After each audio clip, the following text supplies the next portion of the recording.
हमारे जीवन में ध्यान की महत्ता क्या है? ध्यान का अर्थ ही होता है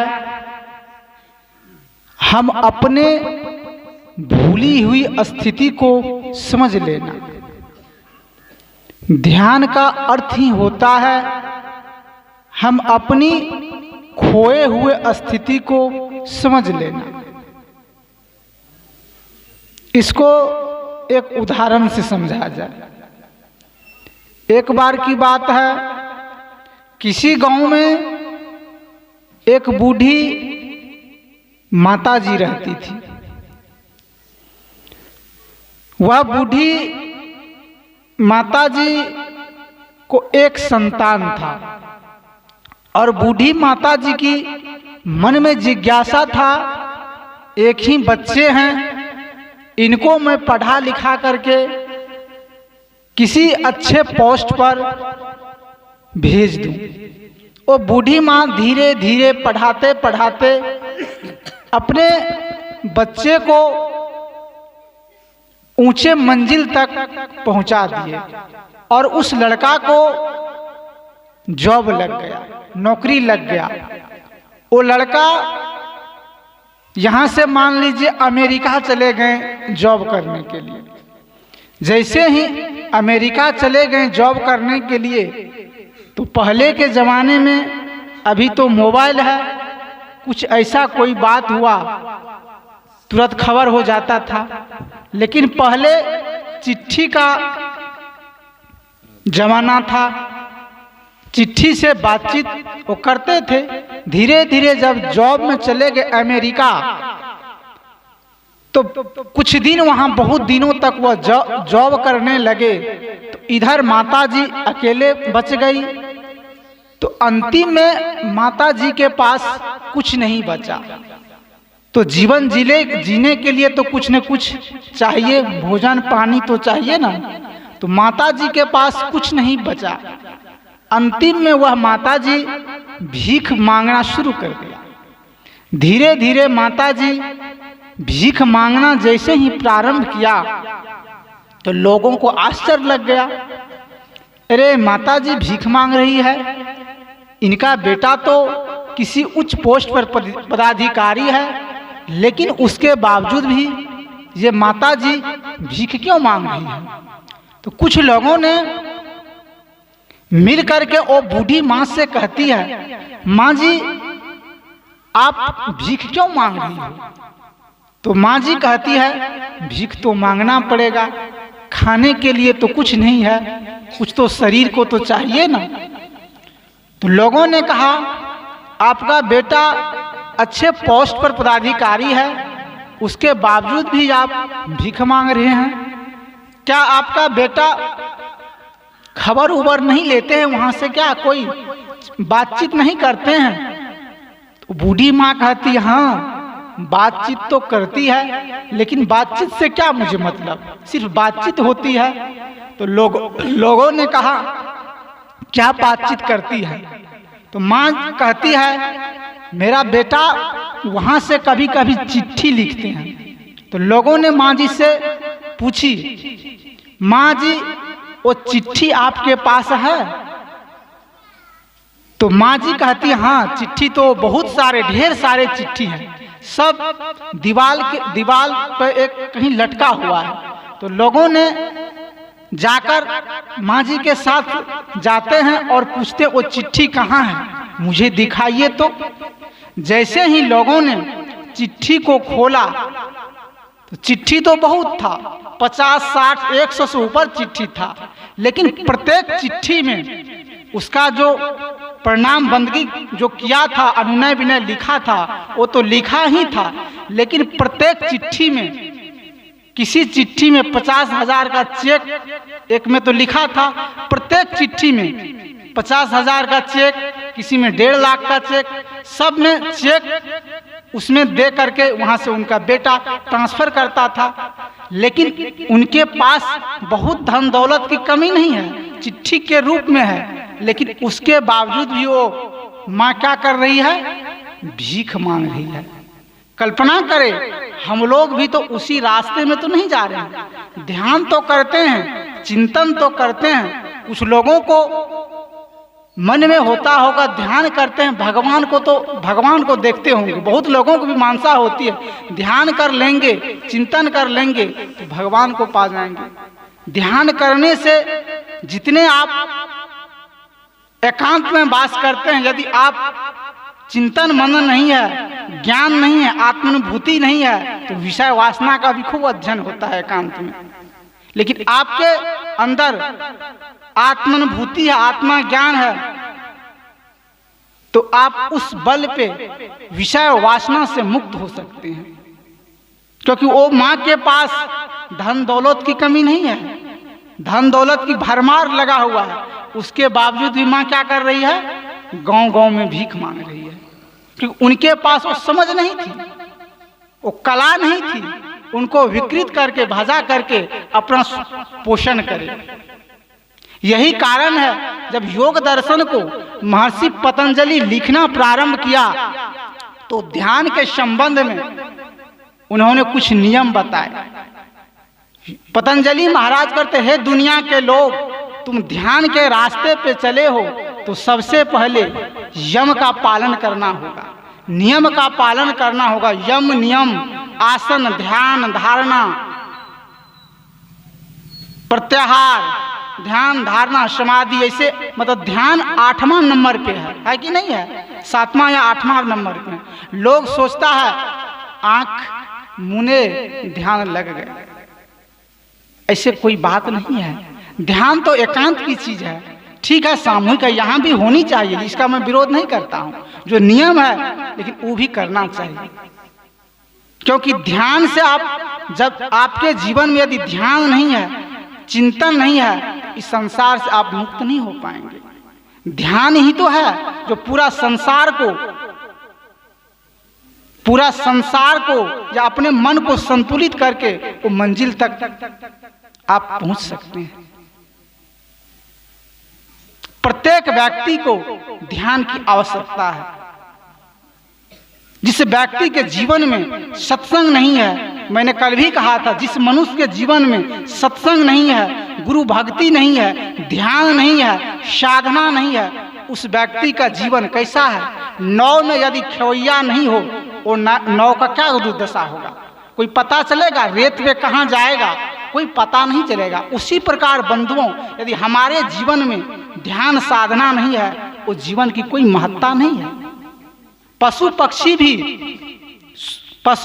भी किसी न किसी रूप में अपना पेट भर लेते हैं, लेकिन हम भी उसी प्रकार अपना पेट भरते हैं, पशु की श्रेणी में हम भी चले जाते हैं। एक बार की बात है, किसी रास्ते के चौराहे पर एक लड़का रो रहे, रोते रोते संजोग की बात उसी रास्ते से होकर एक महात्मा जी जा रहे थे।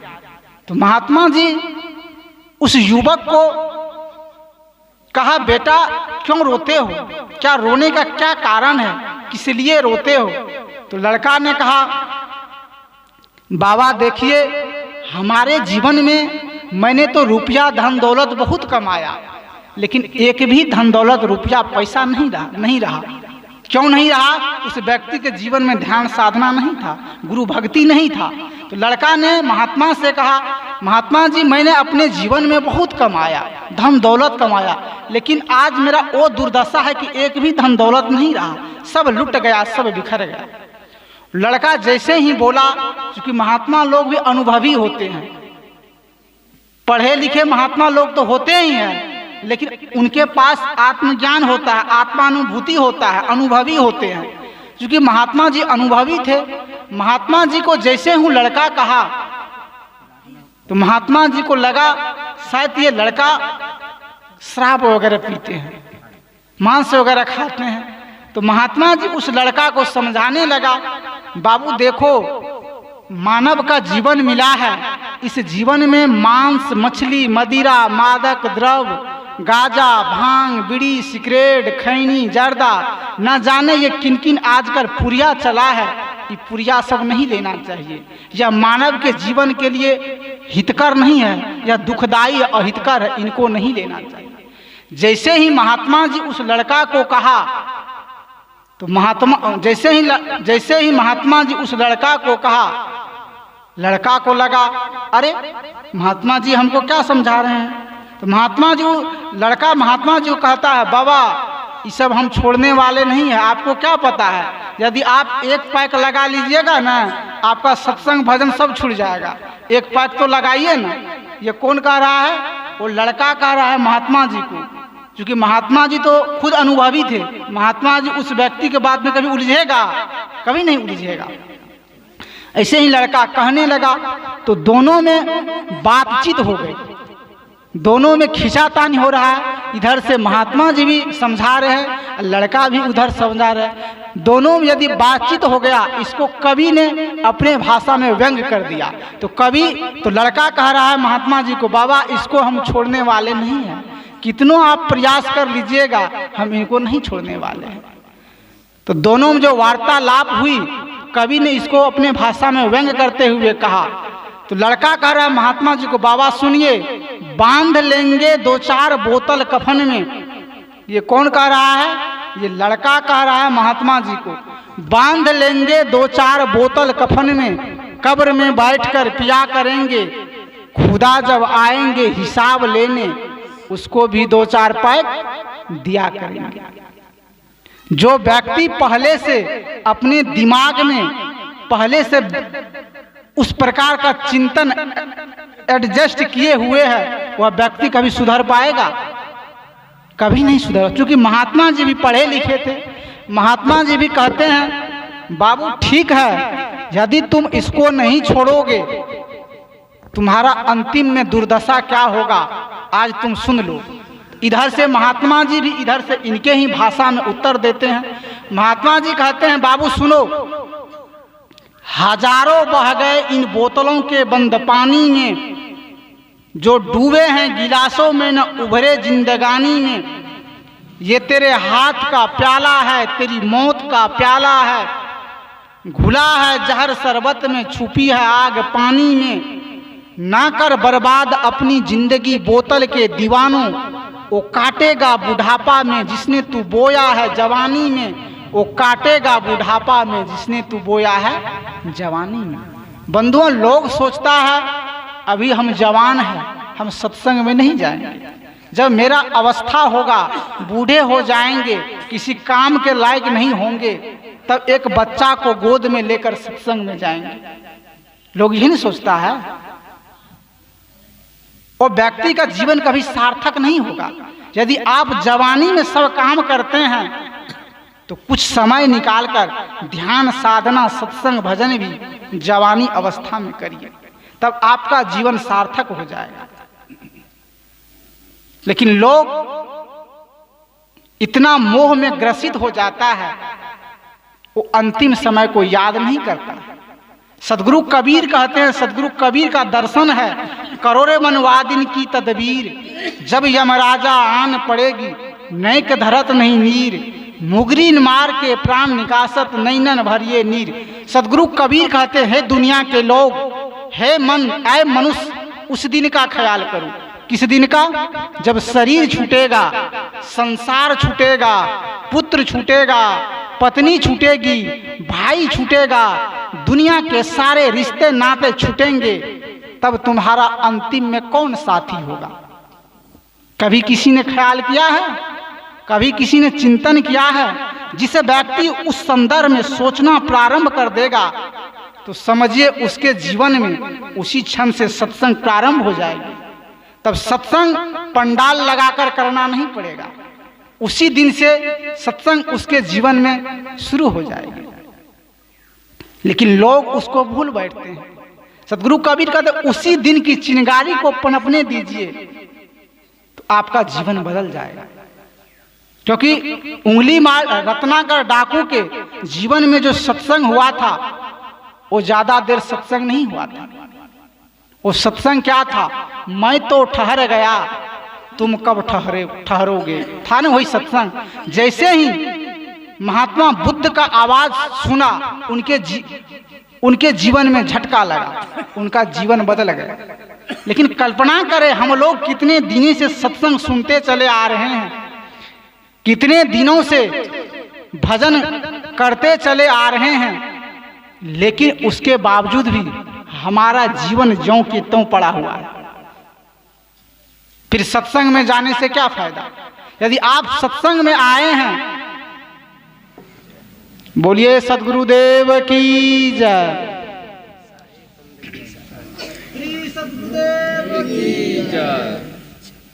तो बंधुओं, मैं कह रहा था रत्नाकर डाकू कभी सत्संग में नहीं गया था। जैसे ही एक शब्द उनके जीवन में झटका लगा, उसका जीवन बदल गया। यदि हम लोग भी, क्योंकि यह सत्संग परिवर्तक स्थल है, यदि एक शब्द अपने जीवन में उतार लेंगे तो हमारा जीवन बदल जाएगा। क्योंकि महर्षि पतंजलि भी कहते हैं, एक शब्द संयुक्त प्रयुक्ते स्वर्गे लौके चौकाम भूक भवती। महर्षि पतंजलि कहते यस सत्संग स्थल परिवर्तक स्थल है। यदि एक शब्द अपने जीवन में उतार लेंगे तो हमारा जीवन बदल सकता है। ऐसे ही मैं एक जगह सत्संग कर रहा था। जैसे सत्संग करने के दरमियान में ऐसे ही यही प्रसंग बोल रहा था, तो मैंने कहा यह सत्संग परिवर्तक स्थल है। यहाँ सब लोग आए हैं, अपने जीवन को बदलना चाहिए। जो बुराई करते हैं उनको छोड़ के अच्छे कर्म को धारण करना चाहिए, अपने जीवन को बदलना चाहिए। पीछे से एक बूढ़ी माँ खड़ा होकर कहती है, बाबा मेरा जीवन बदला कि नहीं बदला मुझे पता नहीं है, लेकिन मेरा चप्पल बदल गया। क्या चप्पल बदलने से काम चलेगा? यहां सत्संग में आए हैं तो अपने जीवन को बदलिए। यदि आपका जीवन बदल गया तो फिर भगवान को पाने की जरूरत नहीं है। क्योंकि सत्संग का जो उद्देश्य होता है, वो सत्संग का उद्देश्य क्या होता है? मानव के जीवन को व्यवस्थित कर देना। सत्संग की जिम्मेदारी बनती है आपके जीवन में जो कष्ट है, उलझन है, समस्या है, वो कष्ट समस्या उलझन को मिटा करके सुखों की सागर में छोड़ देना। सत्संग की जिम्मेदारी बनती है आपके मन जो अशांत है, वो अशांति को मिटा करके शांति के सागर में लाकर छोड़ देना। यही तो सत्संग का उद्देश्य है, लेकिन लोग उसको भूल जाता है। बुद्ध ने अपने जीवन में एक लाश को देखा, उसके जीवन में चिंतन की चिंगारी लग गई। बुद्ध ने अपने जीवन में एक रोगी को देखा, उसके जीवन में चिंतन की चिंगारी लग गई। बुद्ध ने अपने जीवन में एक बूढ़े व्यक्ति को देखा, उसके जीवन में चिंतन की चिंगारी लग गई। कल्पना करें, हम अपने जीवन में कितने लाश को देखते हैं, कितने रोगी को देखते हैं, कितने बूढ़े व्यक्ति को देखते हैं, लेकिन उसके बावजूद भी हमारे जीवन में चिंतन की चिंगारी नहीं लगती। बंधुओं, इस संसार में किसी वस्तु का निर्मित होता है तो उसी समय उसकी अवधि निश्चित होती है, लेकिन इस मानव जीवन का कोई अवधि निश्चित नहीं है। न जाने यह कब काल के गाल में समा जाएगा, इसका कोई पता नहीं है। बंधुओं, जिस प्रकार समुद्र अपनी गति से बढ़ती चली जा रही है, उसी प्रकार हम लोग मौत के निकट पहुंच रहे हैं। शायर का भी यही निर्देश है, आया था बस सैर करने, हे मुसाफिर तू यहाँ, था सैर करके लौट जाना, शीघ्र तुमको वहाँ, सैर करना तू भूल गया, निज घर बनाकर टिक गया, कर याद अपने देश की, प्रदेश में क्यों रुक गया। बंधुओं, हम लोगों के लिए तो यह प्रदेश है, न जाने कब यहाँ से काल के गाल में समा जाएंगे, इसका कोई पता नहीं है। बंधुओं, आदमी रात में मस्ती में खा पी के सोता है और सुबह में जब उठता है तो लाश बन जाता है। कभी अचानक ऐसा होता है, आप लोग भी सुने होंगे, फलाने बाबू बहुत अच्छे लोग थे, शाम में बहुत अच्छे तरीका से सबके साथ खाया, लेकिन जैसे सुबह सवेरे हुआ तो मुर्दा बन गया। होता है कि नहीं होता है?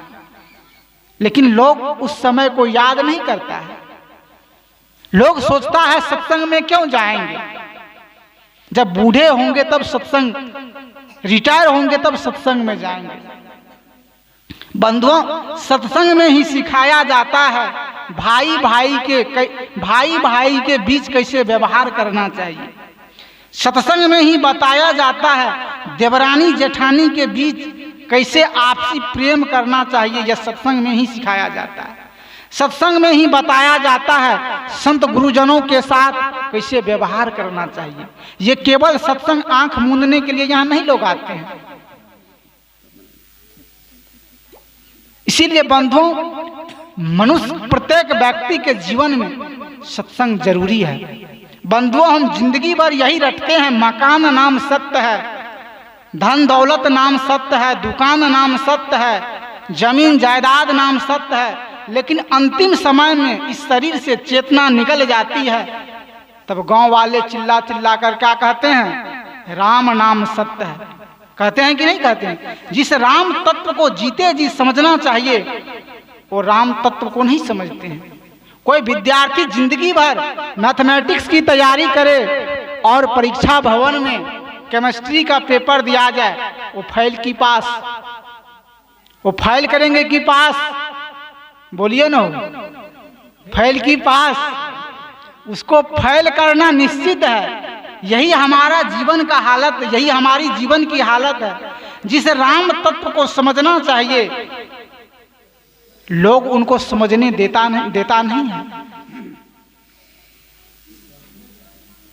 जिस राम तत्व को जानना चाहिए, उस राम तत्व को जानने नहीं देता है।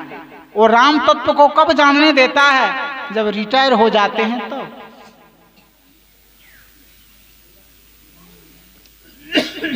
एक बूढ़ी माँ ऐसे ही रोज मौत को रोज आवाज देती थी, ऐ मौत, मुझे अब ले जा, अब मेरा यहाँ कोई काम नहीं है। रोज बूढ़ी माँ मौत को बुलाती थी। संजोग की बात, एक दिन यमराज उनको लेने के लिए आ गया। जैसे ही यमराज लेने के लिए आया, यमराज ने गेट को ढकढकाया। बूढ़ी माँ आवाज अंदर से देती है, कौन हो? 2-3 बार आवाज दी, कौन हो? तो यमराज इधर से कह रहा है, आप जिसको रोज बुलाती थी, मैं वही मौत हूं, मौत। गेट खोलो, अब तुम्हारा समय हो गया, तुम तैयार हो जाओ, तुम्ही को लेने के लिए आया है। वो बूढ़ी माँ कह रही है, मौत, मैं यहाँ भी मैं बैठे रहती हूँ, और मुझे जब यहाँ से ले जाओगे, वहाँ भी मैं बैठे रहूँगी। मैं कुछ काम लायक नहीं है। यदि तुमको ले जाना ही है तो घर में जवान जवान बेटे हैं, जवान जवान पोती है, जवान जवान बहू है, इनको ले जा। तुमको ले जाना ही है तो, क्योंकि मैं यहाँ भी बैठी रहती हूँ और वहाँ भी जाएंगे तो बैठी रहेंगे। 100 साल 80 साल जीवन जीने के बावजूद भी मोह से जो जकड़ा हुआ है, वो मोह छूट नहीं रहा है। शायर इसलिए तो कह रहा है, ऐ मौत, तेरा फैसला नेक है, शमशान में हर गरीब और अमीर का बिस्तर एक है। मंजिल तो तेरी यही थी, बस जिंदगी गुजर गई आते आते। क्या तुझे मिला इस दुनिया से, अपनों ने जला दिया जाते जाते। न कफन में जेब है, न कब्र में अलमारी, तुम यहाँ से क्या ले जाओगे साथ। सदगुरु कबीर का तो दर्शन ही है। क्या दर्शन है? आए हैं सो जाएंगे, राजा रंक फकीर, एक सिंहासन चढ़ चले, एक बंधे जात जंजीर। सदगुरु कबीर का निर्देश है, हे दुनिया के लोग, इस संसार से जाना और आना केवल एक लोगों की बात नहीं है। इस धरातल पे जो भी आए हैं, सबको एक न एक दिन जाना पड़ेगा। लेकिन जाने का रास्ता 2 बतलाते हैं, एक सिंहासन पे चढ़ के और एक जंजीर में बंध के। ये सिंहासन पे चढ़ के जाना और जंजीर में बंध के जाना, ये कहने के लिए प्रतीक है, इसको कोई देखता नहीं है। सिंहासन पे चढ़ के जाता है कि जंजीर में बंध के। फिर लोगों ने सदगुरु कबीर से कहा, यदि हम सिंहासन पे चढ़ के जाएंगे इनका क्या शर्त है, कोई प्रमाण तो होगा ना, क्योंकि आप ही ने कहा आए हैं सो जाएंगे राजा रंक फकीर, एक सिंहासन चढ़ चले एक बंधे जात जंजीर।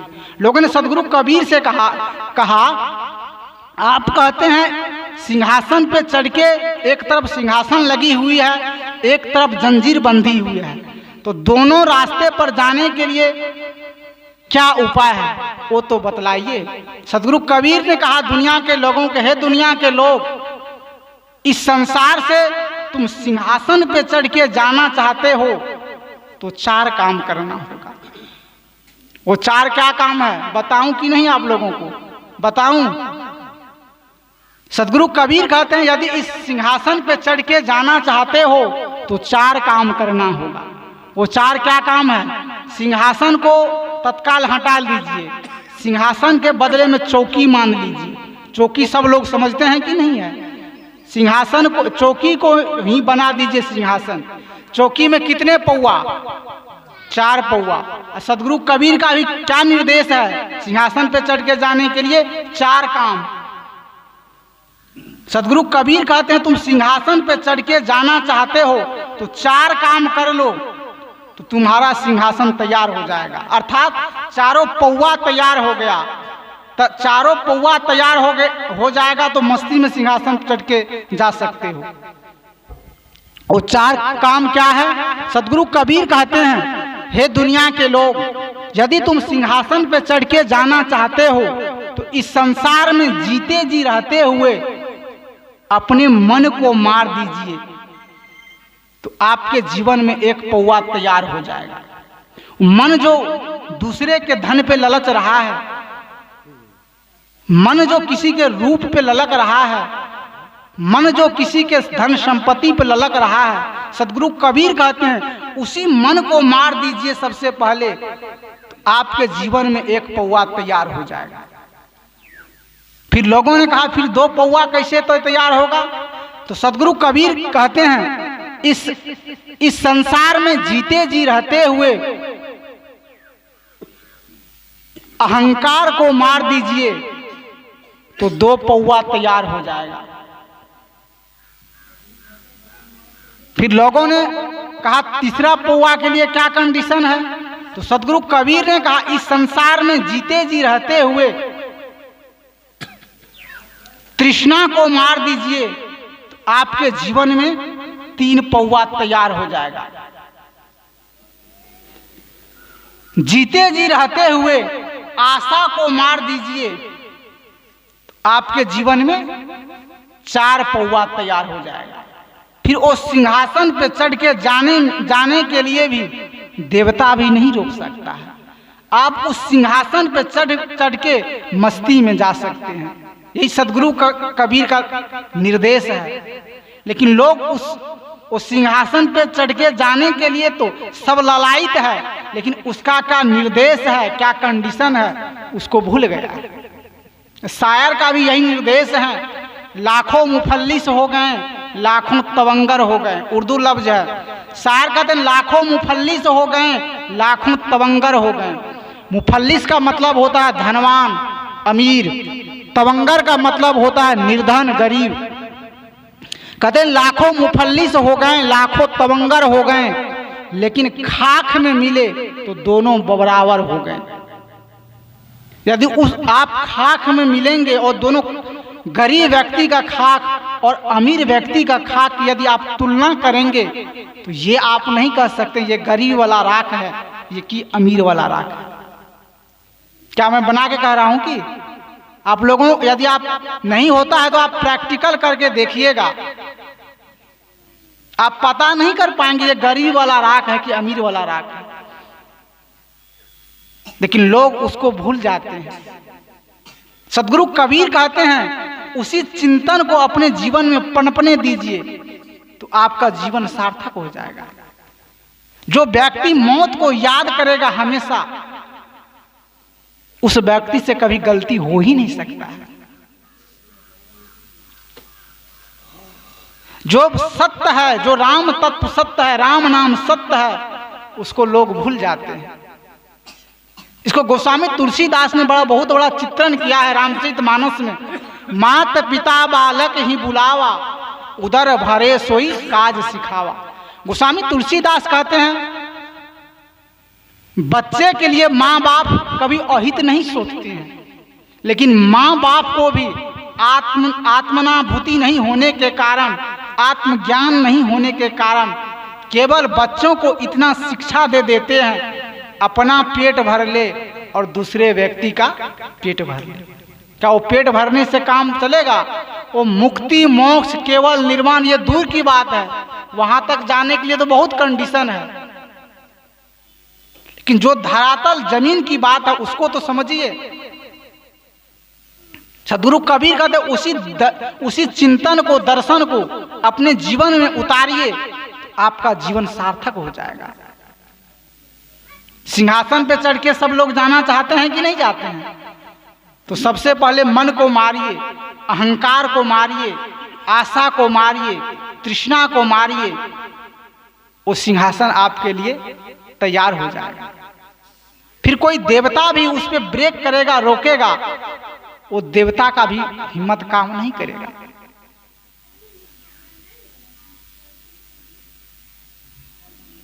बंधुओं, इसीलिए अपने जीवन में उतारिए। सत्संग में आए हैं, बाहर से ही अच्छे अच्छे बात को सुनते हैं, जैसे ही पंडाल से बाहर जाते हैं बात को ही वहीं छोड़ देते हैं, फिर वो जीवन सार्थक नहीं होगा। इस संसार में मरता तो सब है, लेकिन मरने में अंतर है। तो फिर मरने की कला क्या है?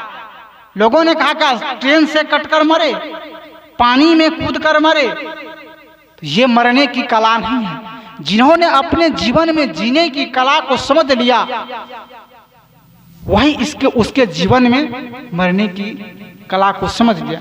इसलिए विचारक ने कहा अर्थी पे जाने से पहले अर्थ को समझ ले, अर्थी पे जाने से पहले अर्थ को समझ ले, चिता पे जाने से पहले चेतना को जागृत कर ले। वो चेतना कब जागृत होंगे? इसी मानव जीवन में, क्योंकि मानव जीवन ही सर्वश्रेष्ठ है। इसी जीवन में हम सारे भवबंधन को काटकर अपने मंजिल तक पहुंच सकते हैं। क्योंकि मनुष्य को छोड़कर किसी दूसरे प्राणी को, उनको देखने की क्षमता अधिक है, उनको दौड़ने की क्षमता अधिक है, उनको सूंघने की क्षमता अधिक है, उनको वजन ढोने की क्षमता अधिक है, लेकिन सब चीज में अधिक होने के बावजूद भी वह मनुष्य से कम है। मनुष्य से कम है कि नहीं है? इसलिए तो सदगुरु कबीर का भी दर्शन है, मानुष तेरा गुण बड़ा, मांस न आवे काज, हाड़ न होते आभरण, तुचा न बाजन बाज। सदगुरु कबीर कहते हैं, हे दुनिया के लोग, तुम्हारे अंदर यही मनन शक्ति, यही चिंतन शक्ति तुम्हें मनुष्य की श्रेणी में लाकर खड़ा कर देता है। यदि इस शक्ति वाले गुण से वंचित हो तो पशु से भी बदतर हो, क्योंकि तुम्हारे शरीर के जितने रांचे ढांचे दिखाई दे रहे हैं, ये सब कुछ काम में आने वाले नहीं है। तुम अपने गुण से श्रेष्ठ हो, अपने गुण से पूजे जाते हो। इसी बात को तो राष्ट्रकवि दिनकर जी अपनी भाषा में कहते हैं। राष्ट्रकवि दिनकर जी, पढ़े लिखे लोग आसानी से समझ लेंगे। राष्ट्रकवि दिनकर का भी यही चिंतन है। जब जीवन के संदर्भ में डाली तो राष्ट्रकवि दिनकर को भी कहना पड़ा, झड़े पूछ झड़ गए रोमांस। आप इतिहास उल्टाकर जब पढ़ेंगे, ऐसा कहा जाता है पहले मनुष्य को पूंछ हुआ करते थे। तो राष्ट्रकवि दिनकर कहते हैं, झड़े पूछ झड़ गए रोमांस। कहते वो पूछ झड़ गया, रोमांस मतलब रुआ, और रुआ भी झड़ गया। झड़े पूछ झड़ गए रोमांस, लेकिन पशुता का झड़ना बाकी है। बाहर से तो सवर गए, अंदर से सवरना बाकी है। बाहर से तो सवर गए, अंदर से सवरना बाकी है।